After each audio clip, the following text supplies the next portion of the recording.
Hey everybody, QG here. Holy cow, I just watched Nimona like past day a couple days ago, something like that, and oh man, I loved this movie so much. So Nimona is an animated film that was originally going to be made by Blue Sky, but then Blue Sky got bought by Disney, and Disney scrapped the film while it was pretty close to being completed. Partly due to heavy LGBTQ plus themes ingrained into the movie. They just didn't see it as something that they could properly market in their eyes. And so, instead, Netflix and Annapurna Interactive acquired the film and decided to make it. And just this past Friday, it finally released.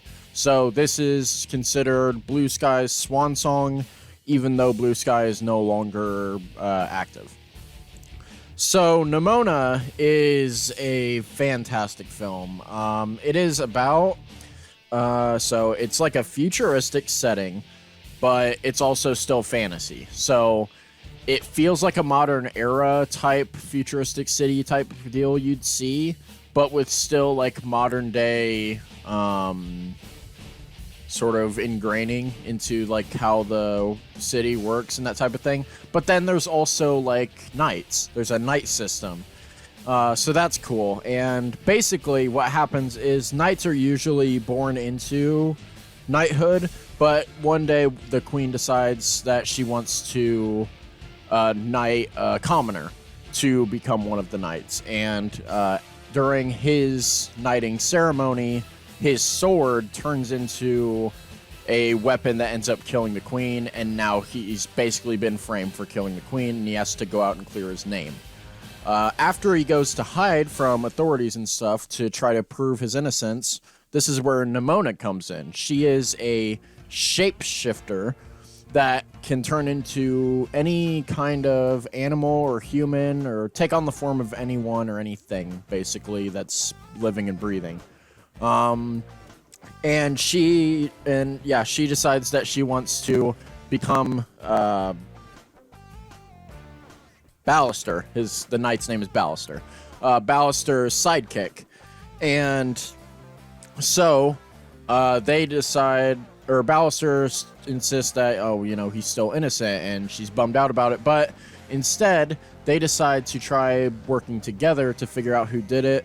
Ballister to clear his name, and Nimona in hopes of toppling authority.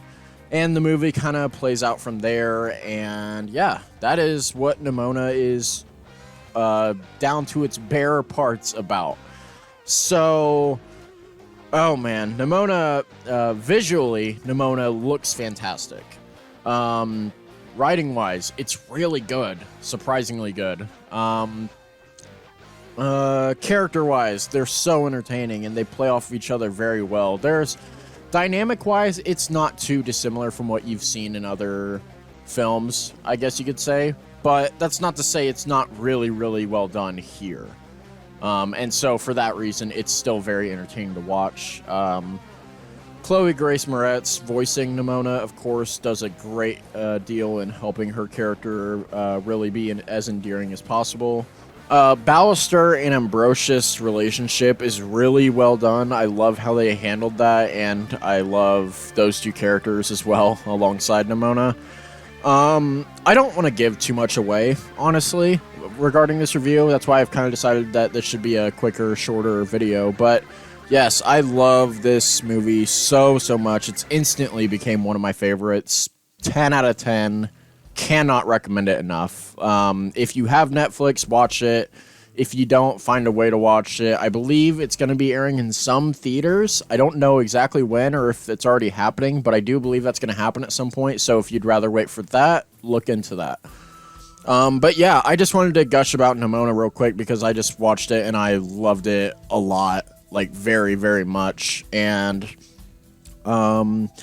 I just thought the film's emphasis on a story about otherness, essentially, was just really, really impactful and really, really well handled. Yeah, it's definitely my favorite movie of the year so far, for sure. Even above Across the Spider-Verse, which I also loved. I would say I liked Nimona more.